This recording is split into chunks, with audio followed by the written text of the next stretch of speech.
The first time I met my boyfriend's childhood best friend, she proudly introduced herself as the ultimate socialite fraud investigator. Throughout the entire dinner, she couldn't stop lecturing me. Women really shouldn't overdress. If Declan hadn't explicitly told me you were his girlfriend, I would have definitely grouped you with all those fake rich girls I've exposed online. My boyfriend Declan eagerly nodded along.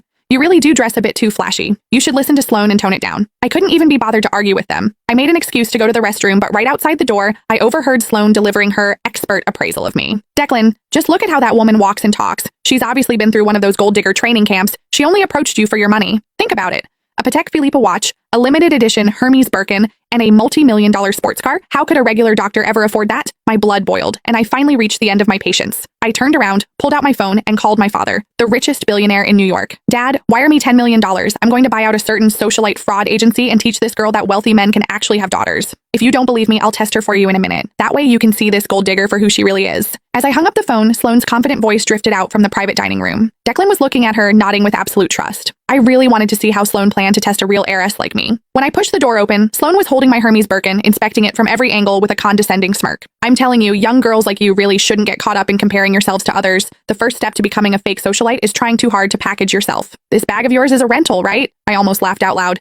I bought this limited edition bag straight from the boutique, just building up the purchase history to get it cost me over $30,000. When Sloane saw I wasn't speaking, she assumed she had hit a nerve. She put on an I knew it expression and shifted her gaze to my Patek Philippe watch. Can you let me authenticate that watch of yours? Don't get the wrong idea, I'm just worried you got scammed into spending real money on a fake. After all, the bag is already a knockoff. Declan was already looking at me with deep suspicion. He gave me an order. Sloane is just looking out for you. Hurry up and let her see it. This watch was a promotion gift my oldest brother gave me last month. His entire watch cabinet is filled with pieces worth tens of millions of dollars. If Sloane actually appraised this as a fake, it would only prove that she was the real fraud here. I took off the watch, handed it to her, and smiled. Sure, this watch is a highly limited edition, so make sure you don't mess up your appraisal. Sloane eagerly snatched the watch. As she examined it carefully, I clearly caught the flash of raw jealousy in her eyes. It was obvious she had already realized the watch was authentic, but she still opened her mouth to lie. Oh wow, Declan. Your girlfriend is still trying to pass this off as a limited edition to get away with it, but it's actually just a cheap replica. I just have to ask, you're a young girl with an average family and an average job.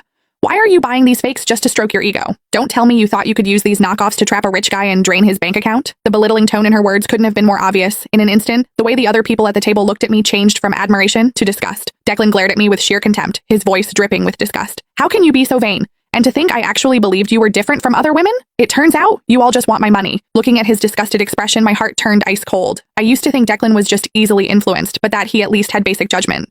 After all, we had been together for almost a year. Shouldn't he know what kind of person I am by now? The reality of the situation hit me like a bucket of ice water. I frowned, matching his dissatisfaction. Declan, who is actually your girlfriend here? You just blindly believe a single word she says? Since that's how it is, I don't see any point in finishing this dinner. I stood up, grabbed my bag, and prepared to leave.